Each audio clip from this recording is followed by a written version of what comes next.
1 মিনিটের মতো ভেজে নিলাম, আর বেশি ভাজবো না। কাঁচামরিচ দিয়ে দিই, অল্প একটু শুটকি ছিল, শুক্রবার রিকোয়েস্ট করতে শুটকি খাবে। এখন দিব হলুদ মরিচের গুঁড়া দিব, হলুদ দিলাম 2 চামচ, মরিচ গুঁড়ো দিলাম 1 চামচ, 1 চামচের পরিমাণ জিরা গুঁড়া, লবণ আর একটু পানি দিব।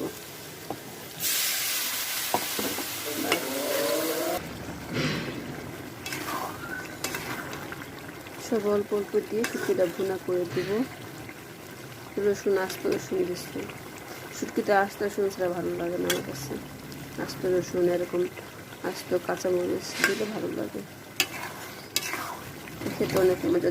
সিম দিলাম 2-1টা, বিচেলা সিম ছিল, শুক্রবার এটা অনেক পছন্দ, এই জন্য দিয়ে দিলাম। দুটো শুটকি তো রান্না করি না, রোজা দিয়ে নাকি শুটকি খাওয়া মাখো, এই জন্য আমি করি না। শুক্রবার আজকে বলতেছে 2 দিন যাবো শুটকি খাবে, এই জন্য ওর জন্য একটু বেশি করে পেঁয়াজ, শুটকি ছিল অল্প, রসুন পেঁয়াজ বেশি করে দিয়ে তারপর রান্না করে দিচ্ছি।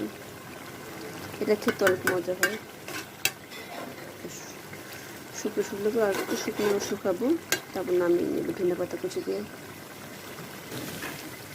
হয়ে গেছে শুটকিটা, ধনে পাতা কুচি দিয়ে